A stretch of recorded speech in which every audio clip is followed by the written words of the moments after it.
Hello friends, this is Ritu Pansotra and welcome to complete course destination. So बहुत सारे comments मिलने के बाद ये वीडियो मैं बना रही हूँ, जिसमें मैं जितने भी कमेंट्स, जितने भी डाउट्स आप सभी को थे, उन सभी डाउट्स को क्लियर करूँगी।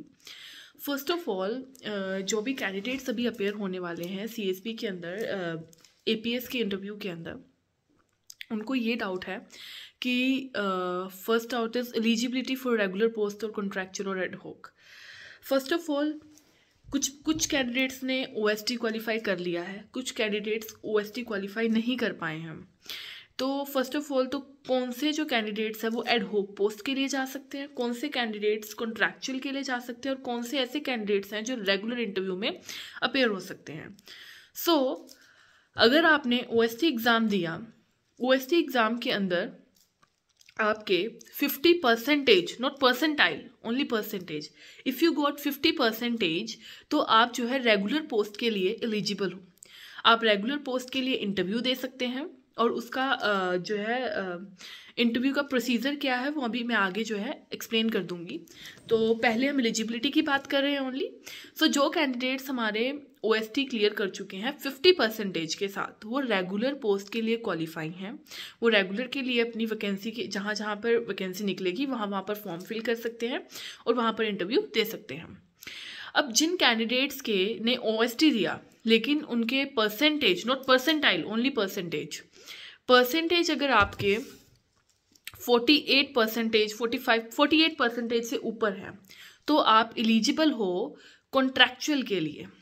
कॉन्ट्रैक्चुअल वैकेंसी के लिए वैसे एलिजिबिलिटी आपकी वैसे भी बन जाती है अगर आपको ओएसटी क्वालिफाई नहीं है, बट आपका सीटेट क्वालिफाई है, तो आप तब भी कॉन्ट्रैक्चुअल वैकेंसी के लिए अप्लाई कर सकते हैं। अगर आपके इंटरव्यू में सिलेक्शन हो जाती है तो आपको जो है 3 साल का आपका कॉन्ट्रैक्ट होता है, जिसमें आपको पहले साल अपना ओएसटी क्वालिफाई करना होता है। तो अगर आपकी ओएसटी क्वालिफाई है 48% से ऊपर है, 48% मीन्स अगर आपके 200 में से 90 प्लस मार्क्स हैं, 90 प्लस मार्क्स हैं या फिर 95 प्लस मार्क्स, हाँ 90 प्लस मार्क्स हैं, तो आप एलिजिबल हो अपने कॉन्ट्रैक्चुअल वैकेंसी के लिए। और अगर आपने ओएसटी नहीं दिया या फिर नहीं क्वालिफाई हुआ, तब भी आप कॉन्ट्रैक्चुअल के लिए फिल कर सकते हो इंटरव्यू के लिए, और आप इंटरव्यू दे सकते हैं। और उसके बाद अगर आपकी सिलेक्शन हो जाती है, 1 साल के अंदर आपको जो है एग्ज़ाम क्वालिफाई करना होगा। और बात आती है एडहॉक पोस्ट के लिए, तो एडहॉक पोस्ट होती है हमारी 1 साल के लिए। इसके लिए आप कभी भी जब भी इंटरव्यू निकलती है एडहॉक की, बिना किसी चीज़ के इंटरव्यू दे सकते हैं, बट सीटेट आपके पास मैंडेटरी होना चाहिए। सीटेट के बेस पे आप जो है दे सकते हैं अपना एग्ज़ाम और इंटरव्यू दे सकते हैं और आपकी सिलेक्शन हो जाएगी। उसके लिए ओएसटी की ज़रूरत नहीं पड़ेगी आपको। देन आपकी बात आ जाती है फॉर्म फिलिंग, पर्सनल इंफॉर्मेशन और क्वालिफिकेशंस हम कैसे फिल करें। तो जब भी आपको अपना फॉर्म फिल करना है, फर्स्ट ऑफ ऑल आपको क्या करना है, स्कूल की वेबसाइट पे जाना है। द ट्रिब्यून, आपको मैंने बताया था, ट्रिब्यून के ऊपर जो है एडवर्टाइजमेंट आती हैं, उससे आपको पता चल जाएगा कि यहाँ पर वैकेंसी है कि नहीं स्कूल में। और अगर आपको ट्रिब्यून से नहीं पता नहीं चल रहा, तो आप जिस स्कूल में फॉर्म फिल करना चाहते हो वहाँ की वेबसाइट आप चेक करते रहिए, वहाँ पर आपको फॉर्म मिल जाएगा।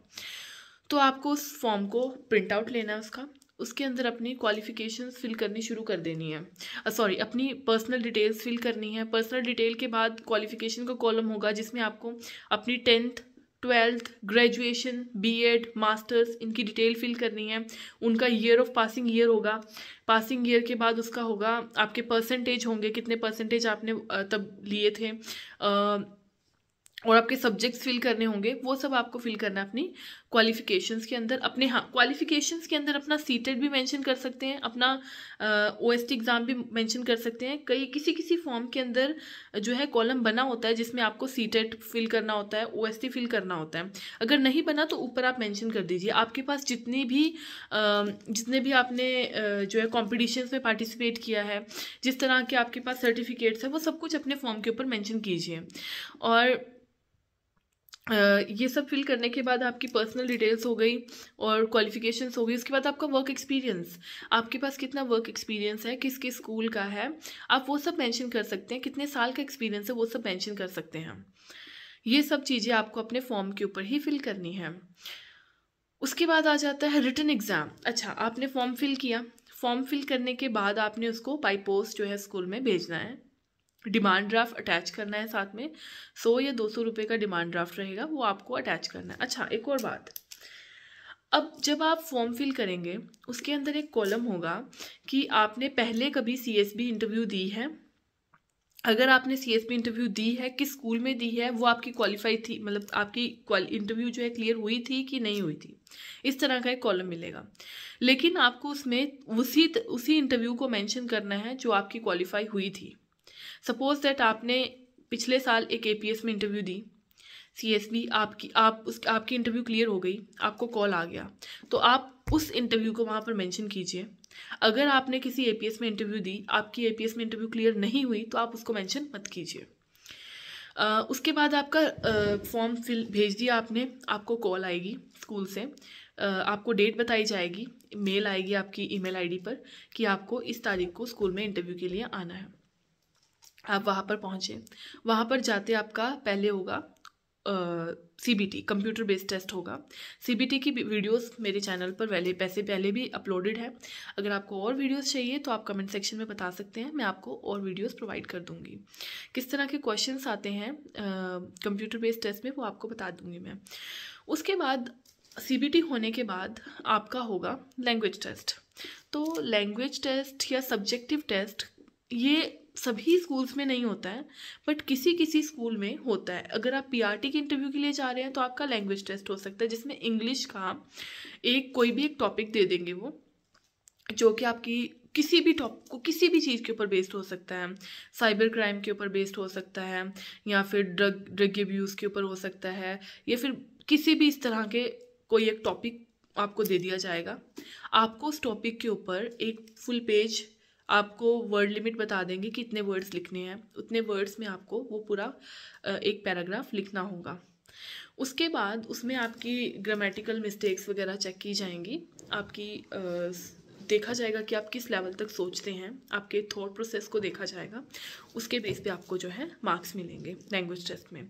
और अगर आप पीजीटी टीजीटी के लिए जा रहे हो तो आपका सब्जेक्टिव टेस्ट हो सकता है। जैसे अगर आप टीजीटी मैथ्स जा रहे हैं तो आपका टीजीटी मैथ्स के लिए एग्ज़ाम होगा। सपोज दैट कई स्कूल्स में क्या होता है, आप पीआरटी के लिए जा रहे हैं तो आपका पीआरटी पे एग्ज़ाम होता है, जिसमें आपको ईवीएस पूछी जाएगी, मैथ्स पूछा जा सकता है, और काफ़ी तरह के क्वेश्चंस आपको जो है पूछे जा सकते हैं पीआरटी लेवल के। टीजीटी में आपको सब्जेक्ट बेस्ड क्वेश्चंस पूछे जा सकते हैं, तो अपना थोड़ा सा सब्जेक्टिव प्रिपरेशन करके भी जाइए। काफ़ी स्कूल्स में जो है आपका पहले टेस्ट होता है स्क्रीनिंग टेस्ट, पहले स्क्रीनिंग टेस्ट होता है जिसमें अगर आपके अच्छे मार्क्स आते हैं तो फिर ही आपको कॉल की जाती है। उसके बाद लैंग्वेज, कई स्कूल्स में लैंग्वेज टेस्ट होता है, कई स्कूल्स में स्क्रीनिंग टेस्ट होता है। तो लैंग्वेज टेस्ट के बाद आपकी होगी इंटरव्यू फेस। उसके बाद आपको इंटरव्यू में बुलाया जाएगा और आपसे क्वेश्चनिंग की जाएगी। देन अगला क्वेश्चन था किसी का कि नोटिफिकेशंस कैसे पता चलेगी कि जो रेगुलर वैकेंसी है स्कूल में रेगुलर है या फिर कॉन्ट्रैक्चुअल है, किस तरह की, कैसे पता चलेगा, पूरी प्रोसीजर क्या है। तो देखिए, जब भी आपके पास इंटरव्यू की एडवर्टाइजमेंट आती है तो उसके ऊपर प्रॉपर मेंशन होता है कि ये पोस्ट कैसी है, कॉन्ट्रैक्चुअल है, टर्म बेस्ड है। टर्म बेस्ड और कॉन्ट्रैक्चुअल, इनका मतलब एक ही होता है, दैट इज कॉन्ट्रैक्चुअल। अगर एडहोक का होगा तो एडहोक आपको मेंशन मिलेगा, आपको पता चल जाएगा कि ये जो है वैकेंसी एडहोक की है। और रेगुलर्स की बात करें तो रेगुलर्स की इंटरव्यू हमारी जो है कॉन्ट्रैक्चुअल के पहले हो जाएगी। हाँ, कॉन्ट्रैक्चुअल से पहले ही रेगुलर की वैकेंसी निकल आएंगी। आई थिंक अभी दिसंबर मंथ चल रहा है तो रेगुलर की वैकेंसीज जो है आउट होने वाली हैं। और जिस स्कूल में रेगुलर की वैकेंसी होती हैं उनकी वेबसाइट पे आपको क्लस्टर चेक करना पड़ेगा। स्कूल की वेबसाइट पे भी आ जाएगा। तो एक्चुअली क्या होता है, एपीएस के अंदर एक क्लस्टर होता है जिसके अंदर 7 से 8 स्कूल आते हैं, 6 या 7 स्कूल आ जाते हैं। तो उस क्लस्टर के अंदर जितने भी स्कूल्स हैं, उन स्कूल्स में जितनी भी टोटल वैकेंसी है, suppose that I am giving TGT math, I am taking example of TGT mathematics. Suppose that कि मैं एक क्लस्टर के 7 स्कूल्स में अप्लाई करना चाहती हूँ, तो मैंने देखा इस क्लस्टर में 5 या 6 वैकेंसी हैं। अब मुझे ये नहीं पता चलेगा कि वो किस किस स्कूल में वैकेंसी है, तो मुझे क्या करना पड़ेगा, मुझे उस क्लस्टर का फॉर्म फिल करना पड़ेगा। जिस जिस स्कूल में मैं जाना चाहती हूँ इंटरव्यू देने, मैं उस क्लस्टर के फॉर्म को हर उस स्कूल में देकर आऊँगी और अपनी प्रेफरेंसेस लिखूँगी। सपोज दैट कि मैं जलंधर क्लस्टर है, उसके अंदर हमारे जो है स्कूल्स आते हैं, कपूरथला, अमृतसर, तिबड़ी एंड और भी 2-3 स्कूल्स आ जाते हैं। तो मैंने जो है, मुझे पता चला जलंधर क्लस्टर में टीजीटी मैथ्स की 7 जो है वैकेंसीज हैं। अब मैंने क्या करना है, मैंने जलंधर क्लस्टर का वो फॉर्म एक ही फिल करना है। एक फॉर्म फिल करने के बाद अपनी प्रेफरेंसेस लिख देनी है कि सपोज दैट कि मैं जॉब करना चाहती हूँ अमृतसर में या फिर कपूरथला में। तो मैंने क्या करना है, पहले प्रेफरेंस दे देनी है अमृतसर, सेकंड कपूरथला, थर्ड जलंधर। अपनी 3 प्रेफरेंसेस लिख दी। अब मेरी इंटरव्यू कहाँ होगी रेगुलर वैकेंसी के लिए, तो मेरी इंटरव्यू सिर्फ और सिर्फ जलंधर में होगी, not in any other school. Regular vacancy के लिए मेरी इंटरव्यू सिर्फ और सिर्फ जलंधर में होगी। मुझे जलंधर से कॉल आएगी, मैं वहाँ जाऊँगी, अपनी इंटरव्यू दूंगी और रेगुलर के अंदर जितने क्लस्टर में स्कूल्स हैं उन सभी स्कूल के प्रिंसिपल उस रूम के अंदर जो है बैठे होंगे, इंटरव्यू रूम के अंदर। उसके बाद मेरी इंटरव्यू हुई, अगर मान लीजिए मेरी सिलेक्शन हो गई है रेगुलर वैकेंसी के अंदर, तो मुझे जो है मेरी प्रेफरेंसेस देखी जाएंगी और मेरी फर्स्ट प्रेफरेंस मुझे जो है दे दी जाएगी। इस तरह से रेगुलर वैकेंसी का प्रोसीजर होता है। लेकिन कॉन्ट्रैक्चुअल का क्या होता है, आपको किसी एक स्कूल, जैसे मान लो कि मैंने APS Amritsar, APS Tibri, APS Jalandhar, APS Kapurthala, इन 4 स्कूल्स में मैंने जो है देखी वैकेंसीज। अब मुझे मान लो कि चारों स्कूल्स में इंटरव्यूज़ देनी है, तो मैं अगर एपीएस अमृतसर में इंटरव्यू देना चाहती हूँ तो मैं एपीएस अमृतसर के अंदर फॉर्म डालूंगी, वहाँ से मुझे कॉल आएगा और मैं वहाँ इंटरव्यू देने जाऊँगी। अगर एपीएस जलंधर में मैंने फॉर्म डाला तो एपीएस जलंधर में इंटरव्यू देने जाऊँगी। एपीएस तिबड़ी में डाला तो मुझे एपीएस तिबड़ी में जाना पड़ेगा। इस तरह से जो है कॉन्ट्रैक्चुअल वैकेंसी और रेगुलर वैकेंसी को हम डिफ्रेंशिएट कर सकते हैं।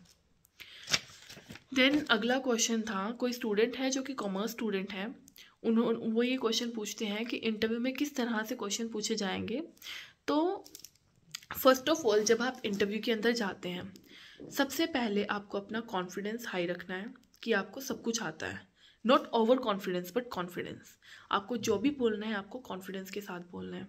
सपोज दैट आपसे पर्सनल क्वेश्चनिंग की गई है आपके बारे में, अपनी इंट्रो दो पहले। अपनी इंट्रो बहुत लंबी भी ना दो कि वो बोर हो जाए, पर बहुत छोटी भी ना दो। इंट्रो इस तरह से दो और इंट्रो में जो भी कुछ बोलो वो सच बोलो, कुछ भी झूठ नहीं बोलना है। अपनी इंट्रो देने के बाद अपनी जो क्वालिटीज़ हैं उसको बताओ, मेंशन करो आपने क्या क्या किया। आपने कोई अवार्ड जीता, आपने कोई नेशनल अवार्ड जीता है। सपोज जैसे मैंने टीचिंग में एक नेशनल अवार्ड जीता, तो मैंने उनको अपनी इंटरव्यू के अंदर बताया था I got first rank on in teaching in whole Punjab. तो मैंने उनको जो है ये बात सबसे पहले बता दी। तो अपनी इंट्रो इस तरह से रखो कि आपकी स्पेसिफिकेशंस कुछ जो है आप अपनी इंट्रो में बता दीजिए। उसके बाद उनका इंटरेस्ट जो है आपकी इंट्रो बहुत इंटरेस्टिंग होनी चाहिए कि वो उसमें से क्वेश्चंस आपको क्रॉस क्वेश्चनिंग करें। पर हाँ, अपनी इंट्रो में कुछ भी झूठ मत बोलिए, अगर क्रॉस क्वेश्चनिंग होगी तो आप उसमें फंस सकते हैं। उसके बाद क्या होगा, आपकी जो सब्जेक्ट है, सब्जेक्ट नॉलेज इतनी अच्छी होनी चाहिए। Suppose that you are going for TGT, आप टीजीटी मैथमेटिक्स हैं, आप टीजीटी मैथमेटिक्स की इंटरव्यू के लिए जा रहे हैं, तो आपको 10th क्लास, स्पेसिफिकली वो 10th क्लास के सिलेबस को उठाते हैं। अब 10th क्लास की बुक जो है एनसीईआरटी की, सीबीएसई की एनसीईआरटी की जो बुक है, उसके हर चैप्टर के नाम पता होने चाहिए। हर चैप्टर के अंदर जो जो टॉपिक्स हैं उनके बारे में सब कुछ पता होना चाहिए। अगर मान लो हम सर्कल की बात कर रहे हैं, तो सर्कल के अंदर आपको ये भी पता होना चाहिए कि सर्कल क्या है। अब सर्कल में पाई क्या है, पाई के अंदर पाई की वैल्यू क्या है, पाई को डिस्कवर किसने किया था। इस तरह से वो बीच में से क्रॉस क्वेश्चनिंग करेंगे। 10th class, if you are going for TGT interview, तो 10th क्लास की बुक के हर चैप्टर को अच्छी तरह से पढ़ के जाइए, क्रॉस क्वेश्चनिंग के लिए तैयार रहिए। अगर आप पीजीटी के लिए जा रहे हैं तो आप अपने सब्जेक्ट को इतने अच्छे से प्रिपेयर कीजिए कि 10th, 11th, 12th तीनों क्लासेस को कवर करें। सॉरी। उसके बाद अगर लेवल की इंटरव्यू के लिए जा रहे हैं तो आप तैयार रहिए कि आपसे हिंदी की क्वेश्चनिंग भी की जाएगी, आपसे इंग्लिश की क्वेश्चनिंग भी की जाएगी, ईवीएस, मैथमेटिक्स, हर चीज़ की क्वेश्चनिंग की जाएगी। इरिस्पेक्टिव ऑफ कि आपका क्या सब्जेक्ट है। तो बी रेडी।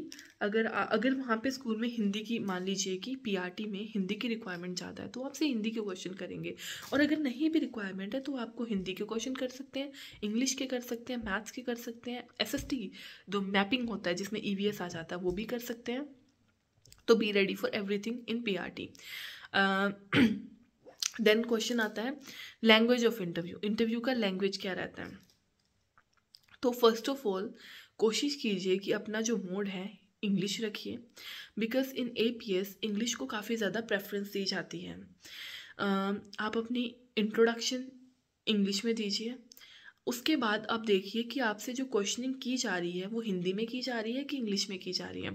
सपोज दैट अगर ऑफिसर्स आपको हिंदी में क्वेश्चन पूछ रहे हैं तो ट्राई कि आप हिंदी में जवाब दीजिए। अगर ऑफिसर्स आपसे इंग्लिश में क्वेश्चन पूछ रहे हैं तो ट्राई कीजिए कि आप इंग्लिश में दीजिए। अगर आपकी फ्लुएंसी इतनी अच्छी नहीं है इंग्लिश में तो आप धीरे धीरे बोल सकते हैं, टाइम लेकर बोल सकते हैं। और सपोज दैट कि आपको नहीं बोलना आ रहा है तो गलत बोलने से अच्छा आप हिंदी में बोल दीजिए। आप अपनी लैंग्वेज अपने हिसाब से चूज़ कीजिए अगर आपको इंग्लिश बोलनी नहीं आ रही है, बट ट्राई कीजिए कि आपकी कम्युनिकेशन अच्छी हो। आफ्टर दैट जो हमारे सारे टॉपिक्स यहाँ पर क्लियर हो चुके हैं कि एलिजिबिलिटी क्या है आपकी, सैलरीज़ क्या हैं। सैलरीज़ मैंने कल के इंटरव्यू में भी बताया था, कल की वीडियो के अंदर भी मैंने अपलोड किया था कि सैलरीज़ क्या होती हैं। तो सैलरीज मैंने कल की वीडियो के अंदर भी बताया था कि कॉन्ट्रैक्चुअल की सैलरी 43,000 स्टार्टिंग होती है फॉर पीआरटी। अगर हम बात करें टीजीटी की तो 44 to 45,000 टीजीटी की होगी और 48,000 तक पीजीटी की होगी। लेकिन अगर बात करें हम एडहोक की तो उसमें 30 to 33,000 तक, और रेगुलर में एचआरए ऐड हो जाता है कॉन्ट्रैक्चुअल में। So these are all about our salaries and बाकी सारे क्वेश्चंस हमारे यहाँ पर क्लियर हो चुके हैं। अगर फिर भी किसी को कोई क्वेश्चन पूछना है तो आप कमेंट सेक्शन में पूछ सकते हैं। इंटरव्यू की प्रेपरेशन के बारे में अगर कुछ पूछना है, बिकॉज अगर कोई बोल रहा था मॉक इंटरव्यू का, तो मॉक इंटरव्यू यहाँ पर हो सकती है, लेकिन मॉक इंटरव्यू में सब्जेक्टिव क्वेश्चन सारे इंक्लूड नहीं किए जा सकते। बिकॉज अगर आप कॉमर्स स्टूडेंट हैं, मैथ स्टूडेंट हैं, मान लीजिए आप फिजिक्स केमिस्ट्री के स्टूडेंट हैं या फिर इंग्लिश हिंदी के स्टूडेंट हैं, तो वो सभी क्वेश्चंस जो है पूछने थोड़े से डिफ़िकल्ट होंगे, बिकॉज मुझे सिर्फ अपने सब्जेक्ट के क्वेश्चंस पता होंगे या पीआरटी लेवल के क्वेश्चंस पता होंगे। सो मॉक इंटरव्यू हम ट्राई कर सकते हैं। आप कमेंट कर दीजिएगा अगर आपको मॉक इंटरव्यूज़ चाहिए होंगी। बाकी will meet soon in another video. Bye bye friends.